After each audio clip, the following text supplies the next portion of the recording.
Muy buenas tardes, señoras y señores, bienvenidos al atardecer de este jueves día 7 de marzo de 2024. Ya saben a estas horas que ha habido fumata blanca, tal y como estaba previsto, y que por lo tanto la Comisión de Justicia del Congreso de los Diputados ha aprobado el nuevo texto de la ponencia de la ley de amnistía, y en este caso con el acuerdo de todos los grupos parlamentarios que apoyan al gobierno, y esto incluye naturalmente a Junts per Catalunya. Esto sabíamos ya que iba a ocurrir, la única duda que teníamos que esclarecer era cuál era el precio que pagaba el gobierno para alcanzar ese acuerdo, es decir, para que Junts finalmente aprobara la ley de amnistía. Lo que nos estaban diciendo estos días, lo que vuelve a repetir hoy el gobierno y todos los voceros del Partido Socialista, es que pues apenas ha habido concesiones, que solo ha habido retoques técnicos, porque la ley de amnistía no va a afectar, dicen en el gobierno, a los delitos de malversación, ni a los delitos de terrorismo, ni a los delitos de alta traición. ¿Es eso cierto? Tendríamos que preguntarnos. Y la respuesta es, básicamente no. Desde luego no es toda la verdad. ¿Por qué? Porque no se van a amnistiar los delitos de malversación en los que haya habido enriquecimiento personal, pero todos los demás sí. Es decir, que si un miembro del gobierno catalán ha cogido el dinero del erario y se lo ha gastado, por ejemplo, en comprar, pues urnas para un referéndum ilegal, es decir, se ha malversado el dinero, pero no para llevárselo a su propio bolsillo, entonces sí que cabe la amnistía. Solo no cabe la amnistía si se demuestra que el dinero, en vez de haber sido utilizado para cosas que son para malversar, digamos, para causas partisanas o para otro tipo de cuestiones, pero no para el beneficio público, solo en ese caso la ley queda fuera. Y lo mismo podemos decir de los otros dos supuestos. Es decir, ¿están recogidos los delitos de terrorismo? Pues solo algunos. No se van a amnistiar los de actos de terrorismo que puedan ser calificados como tales por la directiva europea y que hayan causado de forma intencionada graves violaciones de derechos humanos, pero ninguna referencia a los delitos de terrorismo que se tipifican en el Código Penal español. Esto conviene que lo tengamos muy claro. Y si vamos a los delitos de alta traición, nos vamos a encontrar exactamente con lo mismo. Nos va a decir el gobierno, están los delitos de alta traición. Por lo tanto, no se van a amnistiar los delitos de alta traición. Uno lee la letra pequeña de la enmienda transaccional que hoy se ha aprobado en el Congreso de los Diputados y llega a la conclusión de que no se van a amnistiar los delitos de traición siempre que hayan supuesto una amenaza efectiva y se hayan producido con uso efectivo de la fuerza en contra de la integridad territorial o la independencia política en España en los términos establecidos en la Carta de Naciones Unidas. En todos los demás supuestos, sí. Esto es lo que sabemos del acuerdo. Estos son los tres hechos fundamentales, las tres, transacciones fundamentales que ha tenido que pagar el Partido Socialista para que haya fumata blanca hoy en el Congreso de los Diputados. Naturalmente, si entramos en el terreno de las valoraciones políticas, nos vamos a encontrar con que este es un país bipolar. ¿Qué dice el gobierno? Pues el gobierno está absolutamente encantado. Ha dejado muy claro el señor Bolaños, que es el ministro de Justicia, el hombre que ha horneado esta ley, que tienen muy claro, después de lo que ha pasado hoy en el Congreso de los Diputados, de que todos, y esto incluye a Puigdemont y a Marta Rovira, etcétera, todos los que participaron en el referéndum ilegal del 1 de octubre de 2017 van a ser amnistiados. Desde luego, la voluntad de todos los que hemos llegado al acuerdo para aprobar esta ley de amnistía es que todas las personas involucradas en el proceso independentista queden amnistiadas, todas. Y por lo tanto es un día inenarrable.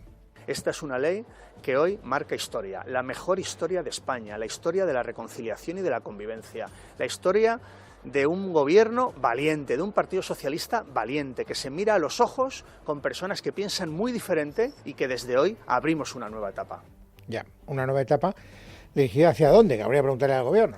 Dice, la reconciliación y la convivencia. Este gobierno ha conseguido la reconciliación y la convivencia. Eso quiere decir que los independentistas a partir de ahora van a dejar de querer ser independentistas.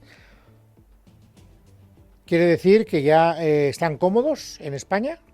¿Que van a dejar de buscar la autodeterminación? ¿Que renuncian a la unilateralidad todas estas cosas? Esto es lo que quiere decir, porque uno se podría plantear, oiga, pues mire, si al final hemos conseguido que efectivamente los independentistas catalanes digan, bueno, vale, de acuerdo, ya nos quedamos en España, ya nos han amnistiado, pues ya, aunque no nos guste, aunque en el fondo queramos la independencia de Cataluña, vamos a dejar de plantearle problemas al Estado español. Nos vamos a conformar, vamos a hacer una convivencia pacífica, vamos a coexistir sin renunciar a nuestros postulados. Pero es que eso no es verdad.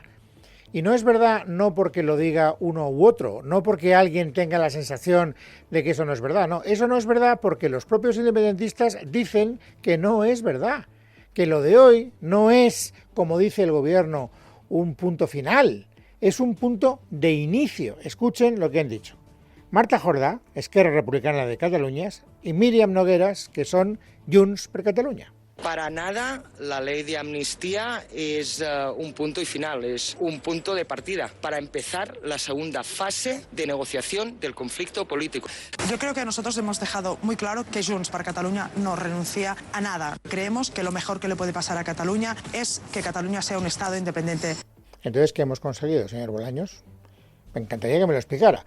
Hemos conseguido que ellos no paguen por lo que hicieron y que a partir de ahora, limpios de polvo y paja, sin antecedentes penales, puedan seguir intentando lo que no consiguieron en 2017. Porque además son ellos los que dicen que lo van a seguir intentando. ¿Dónde está aquí la reconciliación? ¿Dónde está aquí la convivencia? De verdad que no lo entiendo. De verdad que no lo entiendo. Y me da la sensación de que hay muchas personas que no lo entienden. Hoy, por ejemplo, Javier Lambán, que sigue siendo, hasta donde yo sé, dirigente del Partido Socialista, en Twitter, vamos, en lo que ahora se llama X, ha puesto un post, o como diablos haya que decirlo, diciendo que él desde luego lamenta discrepar del señor Bolaños y que para él hoy no es un gran día, que hoy es un día muy triste para él como dirigente del Partido Socialista. ¿Por qué? Pues porque comparte lo que para mí es una evidencia. No diga usted que ha conseguido que triunfe la convivencia y la reconciliación cuando acaban de escuchar en boca de los propios independentistas que esto no es nada más que un punto de partida. ¿Para qué? Para seguir haciendo lo mismo que hicieron. Le hemos perdonado lo que hicieron y a partir de ahora, insisto, limpios de polvo y paja, lo van a poder seguir intentando con, no sé si con impunidad de cara al futuro, desde luego con impunidad, con cara retroactiva a lo que ha pasado. El Partido Popular está naturalmente muy enfadado con lo que ha ocurrido y hoy Alberto Núñez Feijóo, que está en Bucarest, que es donde se está celebrando esta internacional del Partido Popular Europeo, ha hecho esta valoración de conjunto. Un gobierno europeo va a dejar impunes delitos gravísimos contra el corazón de la Unión Europea, incluidos, insisto, delitos de terrorismo, de malversación de dinero público y de declaración de independencia de una parte de un Estado miembro.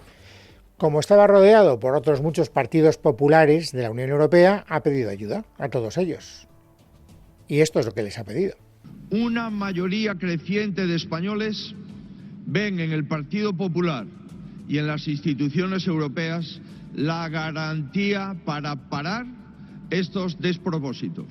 No podemos defraudar su confianza. Seamos, una vez más, el partido que España y Europa necesitan. El partido de la libertad, el partido de la ley y el partido de la prosperidad. Ayúdennos, por lo tanto, con militares europeos, a conseguir que esto pues no llegue a donde el Partido Socialista quiere que llegue. ¿Y cuál ha sido la respuesta? Pues el presidente de la Internacional Democristiana, el presidente del Partido Popular Europeo, que es alemán y que, como saben, se llama Manfred Weber, pues ha comprometido su ayuda. And we do the same in Spain. Y lo mismo en España, donde Sánchez se ha convertido en la marioneta de Puigdemont. El socialismo está preparado para aprobar hoy una amnistía, nos lo ha dicho Alberto, una amnistía que incluso contempla el terrorismo. Vergüenza al señor Sánchez, vergüenza a los socialistas. Como hizo Donald Tusk en Polonia, Alberto Núñez Feijóo devolverá el Estado de Derecho a España muy pronto. Bueno, pues estas son las valoraciones del Gobierno y del principal partido de la oposición. ¿Quién comparte los criterios del principal partido de la oposición? Solo una fuerza política, Vox. Escuchen a su portavoz parlamentaria, Pepa Millán. Esta amnistía no cierra una etapa, sino que abre otra. Abre la etapa de la impunidad y mandan un mensaje muy claro. Agredir, acosar y señalar tiene premio si el Gobierno te necesita para mantener calientes sus sillones. ¿Y quiénes comparten los puntos de vista del Gobierno? Todos aquellos grupos parlamentarios que forman parte de la mayoría Frankenstein. Porque esta proposición, la transaccional que hoy ha triunfado, lleva la firma de todos los grupos que apoyan al Gobierno, incluido, por cierto, la firma de Bildu. En la izquierda, por lo tanto, están muy contentos, empezando por Sumar, naturalmente, y esa alegría incluso se extiende a Podemos. Ya saben que no siempre Podemos y Sumar están en la misma longitud de onda. Hoy sí. Leticia Barquín. Buenas tardes. Los de Yolanda Díaz señalan al Partido Popular como el gran derrotado en esta cuestión y defienden que la ley de amnistía encarrila la legislatura y facilita otros acuerdos como la aprobación de los presupuestos generales del Estado. El portavoz de Sumar en el Congreso, Íñigo Rejón. Evidentemente este acuerdo encarrila, no digo que esté cerrado, pero evidentemente encarrila la legislatura y acerca un posible acuerdo de presupuestos que habrá que trabajarlo. ¿Cómo lo va a trabajar el Grupo Parlamentario Plurinacional de Sumar? Pues como lo hemos hecho todo, bajaremos el tono, con pragmatismo, con sentido común y a veces hablando menos y trabajando más. Además, señalan que esta norma no supone la derogación de ninguna ley y añaden, cuenta con el aval de las instituciones europeas. Bueno, estas son valoraciones políticas, nada nuevo bajo el sol, no hay nada que nos sorprenda. A mí no me interesan mucho, precisamente porque eran manifiestamente previsibles y porque el periodismo declarativo pues tiene el valor que tiene. A mí me interesa mucho más saber qué es lo que opinan los que de verdad entienden de estas cuestiones. Y a la hora de valorar esta enmienda transaccional que hoy se ha votado en el Congreso de los Diputados, es decir, a la hora de valorar cómo queda esta ley, se tiene que votar todavía naturalmente en el Congreso de los Diputados, pero todo el mundo da por hecho que la ley se va a quedar tal y como hoy ha salido de la ponencia. ¿Qué hay que opinar de ella? Es decir, ¿qué podemos decir desde el punto de vista no político, sino desde el punto de vista profesional? ¿Qué dicen los expertos? Bueno, pues déjenme que hable con uno de los que saben más derecho penal en España, Javier Gómez de Liaño, juez durante muchos años, ahora mismo abogado en ejercicio y desde luego una persona que no tiene que acreditar el conocimiento de lo que es para él el derecho penal. Don Javier, bienvenido, buenas tardes. Buenas tardes, Luis, muchas gracias por ese breve currículum, pero que es un poco exagerado. No, exagerado en absoluto. Es más, podría haber hecho un currículum, y usted lo sabe, mucho más extenso. Pero más que los parabienes, me interesa la sustancia. ¿Qué le parece la ley tal y como ha quedado hoy en el Congreso, don Javier? Bueno, la ley ha tenido unas enmiendas que empeoran aún más el texto original de la proposición de ley. Es evidente, como usted ha insinuado, que este texto llegará el día 14 a la sesión del Congreso de Diputados, será aprobado, voy al Congreso, estará allí paralizado el tiempo que haga falta, que consideren oportuno, 2 meses, volverá al Congreso, será aprobada y pues se publicará en el Boletín Oficial del Estado, en cuyo caso sería de aplicación. Lo que ocurre, para los que llevamos tantos años y todos los días aprendemos un poco más de derecho penal, es que este es el típico supuesto donde el positivismo jurídico pues tiene que ceder, porque por mucho imperio de la ley que podamos preconizar, lo cierto es que la ley en sí misma, esta ley que va a cobrar ese espíritu, ese cuerpo, es intrínseca e insoportablemente injusta. Y entonces, por estas dos características fundamentales de la injusticia y por otra parte, en el sentido de que quiebra principios tan elementales como el principio de igualdad o el principio de separación de poderes, que son, por otra parte, el núcleo esencial de la justicia, lo que ocurre es que estaremos ante un derecho erróneo o defectuoso, pero y encima ante lo que se puede denominar la insistencia del derecho penal, del derecho mismo, como esencia, como sustancia, ¿no? Esto todo es consecuencia de las teorías que se han venido preconizando desde hace tiempo, pues el uso alternativo del derecho, el constructivismo jurídico que pretende aplicar el derecho según la realidad social, un concepto tan evanescente, pero que por otra parte, yo trato de recordar que ya tras la Segunda Guerra Mundial, esta idea del positivismo jurídico tuvo que ceder, dándose cuenta grandes juristas que habían estudiado todos los problemas creados por la Alemania nazi, donde la ley sí puede ser ley, pero que es injusta y que como tal, pues poco valor puede tener. A mí me parece que, don Luis, que en este caso lo que se está haciendo y lo que se va a hacer es lo que yo hace años bauticé como un derecho penal del amigo. Frente a la corriente que se criticó tanto tiempo del derecho penal del enemigo, aquí se ha hecho un derecho penal del amigo que lo que tiene como fondo es una amnistía de carácter puramente inconstitucional, ¿no? Porque, por defender el caso concreto y demostrar que el principio de igualdad quiebra. ¿Qué va a pasar con esos delitos que se comprenden en esta amnistía tan confeccionada en otros territorios, en otros lugares del territorio nacional? ¿Qué va a pasar con quienes están cumpliendo penas por delitos que en Cataluña son amnistiados como consecuencia del movimiento independentista, que por otra parte lo tratan de arrancar desde el 1 de noviembre del 2011 hasta el 13 de noviembre del 2023? Esto alguien tendrá que buscarle alguna explicación. Para mí, la verdad es que es la quiebra fundamental del derecho penal como manifestación de un derecho penal justo y equitativo y sobre todo hay otros factores, y es que, por otra parte, el texto y las enmiendas están alterando la realidad. Cuando se están remitiendo a la directiva de la Unión Europea, la de 2017, para 541 sobre el terrorismo, bueno, esto lo aborda muy bien el Tribunal Supremo en su auto de 29 de febrero a propósito de la exposición razonada del tsunami que hizo el magistrado juez García Castellón, y donde el Tribunal Supremo declara que los hechos son hechos que merecen el concepto o la definición de terrorismo. Denle baja intensidad, denle alta intensidad, quieran refugiarse en el tratado, en el Convenio Europeo de Derechos Humanos para ver si hay tortura o tratos inhumanos o degradantes, eso es indiferente. Lo cierto y verdad es que la ley tal y como salga, tal y como va a salir, porque eso ya como hecho es una ley que a mi juicio podrá ser ley, pero no es derecho y menos derecho justo. Hay una pregunta que, apelando a la larga experiencia que tiene usted durante mucho tiempo ha sido juez, don Javier, y ahora resulta que nos vamos a encontrar ante una situación que yo no sé cómo administra un juez. Resulta que se la van a plantear muchos casos una vez que la ley sea aprobada y una vez que entre en vigor. Ya veremos cuál es el, trámite para que esa entrada en vigor sea efectiva, pero una vez que ya sea aprobada y se publique en el BOE, un juez se va a encontrar con que a la hora de determinar si una determinada conducta entra en el tipo del Código Penal, no tiene que mirar al Código Penal de España, es decir, al Código Penal del país en el que trabaja, al ordenamiento jurídico al que estamos sujetos todos los ciudadanos que hemos nacido en este país, sino que nos remiten en una ordenación a una directiva europea o a una declaración de derechos humanos. ¿Eso cómo se come desde el punto de vista práctico?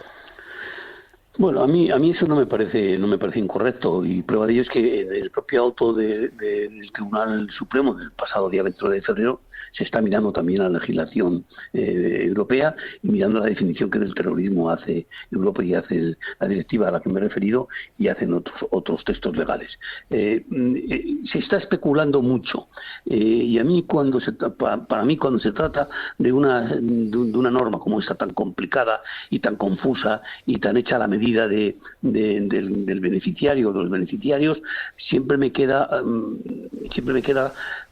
y puede ser una reiteración el Tribunal Supremo. Aquí quien tiene realmente la última palabra o la penúltima palabra es el Tribunal Supremo, que es que cuando llegue la ley de amnistía y entre en vigor por su publicación en el Boletín Oficial del Estado, nos diga a todos los españoles qué es lo que jurídicamente hay que hacer.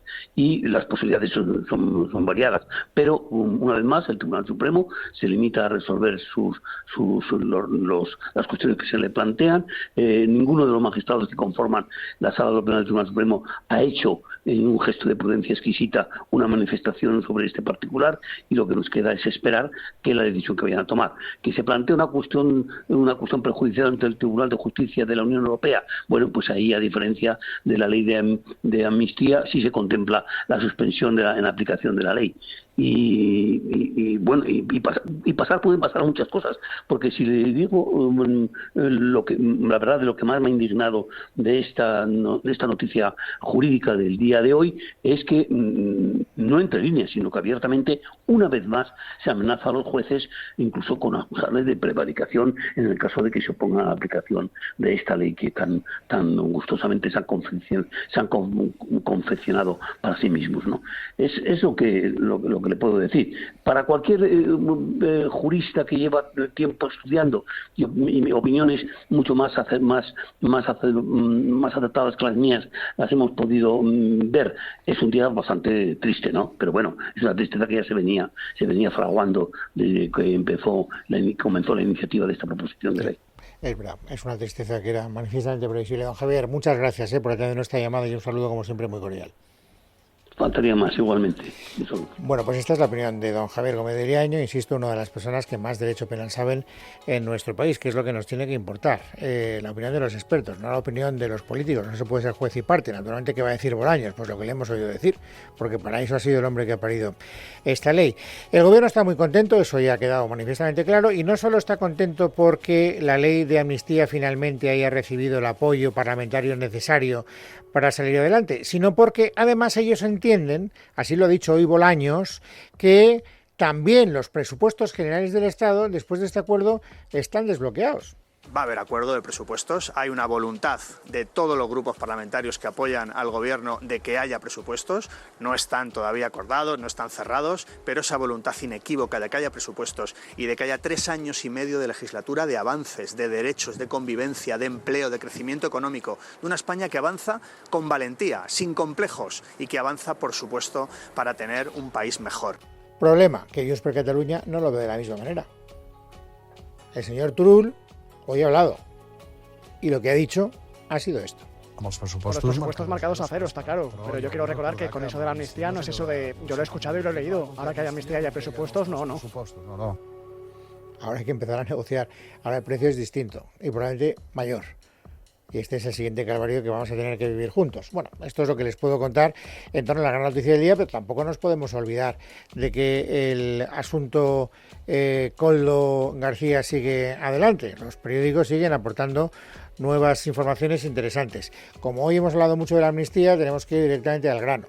Ahora sabemos que la trama de Koldo García, del hombre de confianza de José Luis Ábalos, no solo se dedicaba a sacar, beneficio, comisiones ilegales de la venta de mascarillas.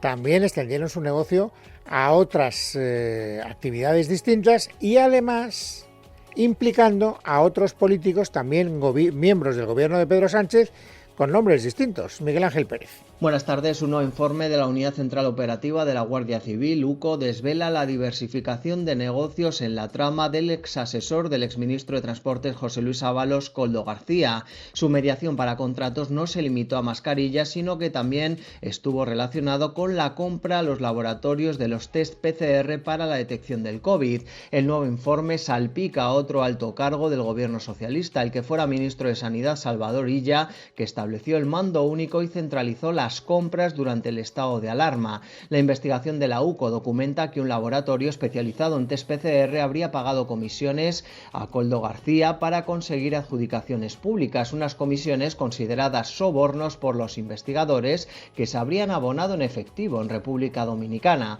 Por otro lado, tal y como ha desvelado Libertad Digital, la UCO registró encuentros entre Koldo García y el hijo del exministro de Transportes. Los investigadores analizan el papel de Víctor Ábalos en esta trama a través de su empresa especializada en mediaciones comerciales y en sinergias entre el gobierno y las empresas públicas y privadas. Su sociedad se llamaba External Programs Consulting.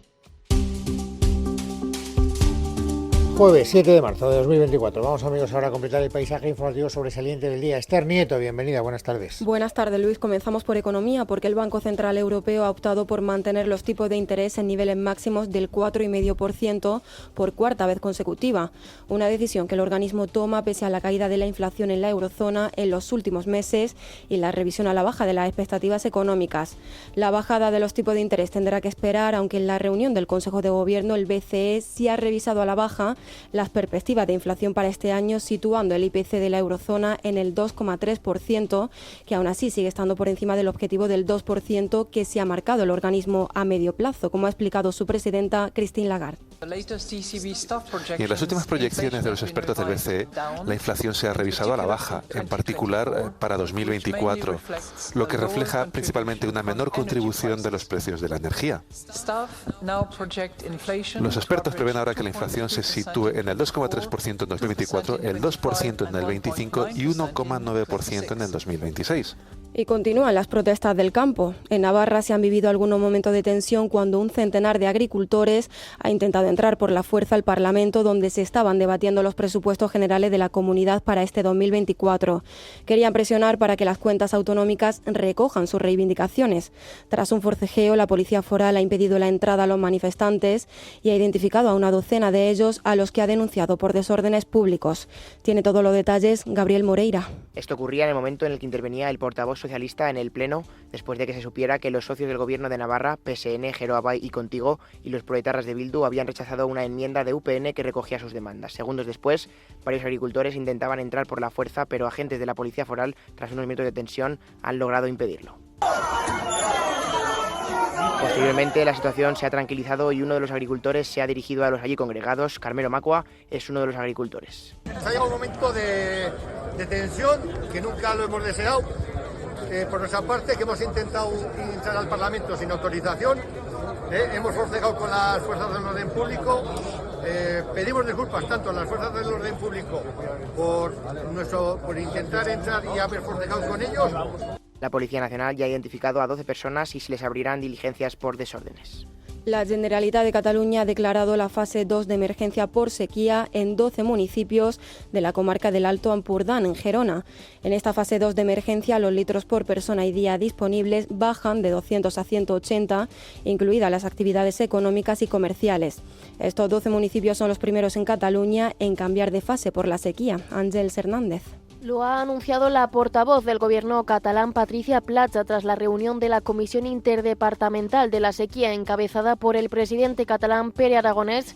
Platja ha anunciado que como consecuencia habrá nuevas restricciones. Hasta 12 municipios de Alt Empordà pasan a emergencia 2. Esto significa nuevas restricciones, significa, por ejemplo, limitar un poquito más el número de litros por habitante y día, y también otra serie de restricciones. Los 12 municipios de la provincia de Gerona serán los primeros en entrar en esta fase 2 de emergencia. Entre los 12 se encuentran algunas poblaciones de la comarca del Alto Empordà como Figueras o Rosas. Por otra parte, el Ejecutivo catalán, para llevar a cabo las nuevas medidas, ha autorizado el uso de desalinizadoras privadas móviles por parte de sectores económicos como el turístico, como es el caso de Lloret de Mar, y ha acordado la flexibilización de las restricciones en algunos sectores como el agrario. Y se ha hecho viral un vídeo en el que el alcalde de Fontanar, en Guadalajara, Víctor Sanvidal, grita y profiere duros insultos a una trabajadora de la Casa de la Juventud. Esta actitud ha llevado a los grupos políticos de la oposición a solicitar su inmediata dimisión y también al propio alcalde a pedir disculpas. Mientras tanto, la Fiscalía de Castilla-La Mancha ha decidido abrir diligencia de investigación por constituir un presunto delito de acoso laboral. María García. Se trata de un vídeo que circula en las redes sociales y en el que se pueden escuchar los gritos e insultos a una trabajadora del centro joven del municipio. La Fiscalía de Castilla-La Mancha ha anunciado la apertura de una investigación sobre este vídeo en el que se escucha al alcalde de Fontanar, en Guadalajara, Víctor Sanvidal, dirigiéndose en términos considerados absolutamente vejatorios y humillantes hacia una trabajadora municipal. La Fiscalía considera que estos actos podrían contribuir un delito de acoso laboral o trato degradante. Según el comunicado oficial, estas acciones, que parecen ser recurrentes, son inaceptables en una sociedad democrática, especialmente cuando se trata de un funcionario público y una trabajadora. En el vídeo, el alcalde del partido Entre Todos Fontanar increpa a la trabajadora con insultos como subnormal, retrasada mental y tonta. Ahora es el alcalde quien ha expresado su arrepentimiento, atribuyendo sus acciones a una situación de estrés acumulado y extensa tensión nerviosa que viene sufriendo desde hace algún tiempo. El Partido Socialista y el PP piden explicaciones al alcalde por insultar a una trabajadora municipal, y la Junta de Comunidades de Castilla-La Mancha ve inadmisible el vídeo y apoya petición de dimisión, asegurando que no puede representar a nadie. Y las fuertes lluvias que se están viviendo hoy en algunos puntos del país han causado ya los primeros incidentes. 3 alumnos de unos 12 años han resultado heridos tras derrumbarse una carpa de un planetario portátil instalado en la Alameda de Hércules en Sevilla. La carpa se ha venido abajo en el momento en el que un grupo de alumnos de un colegio se encontraba en su interior. Los 3 menores heridos han sido trasladados al hospital, aunque afortunadamente su pronóstico es leve. Y es que a partir de este jueves habrá un cambio generalizado de las temperaturas, con la llegada de una nueva borrasca que trae de vuelta el frío invernal y lluvias abundantes en casi todo el país. Además, según la Agencia Estatal de Meteorología, 12 comunidades están en alerta amarilla, sobre todo en el norte peninsular y zonas del centro, aunque también puntos del litoral andaluz donde se esperan nevadas, especialmente en zonas de montaña, y viento de hasta 90 kilómetros por hora. El sábado 9 será el día más adverso del temporal. Y terminamos contándoles que Rusia ha convocado este jueves a la embajadora de Estados Unidos, Lynn Tracy, para denunciar lo que Moscú considera tentativa de injerencia de ONGs estadounidenses en sus asuntos internos. Un encuentro que se produce una semana antes de que se celebren elecciones presidenciales en el país. En un comunicado del Ministerio de Exteriores ruso se explica que durante la reunión se ha transmitido especialmente a la representante estadounidense que las tentativas de injerencia en los asuntos internos de Rusia serán reprimidas firmemente.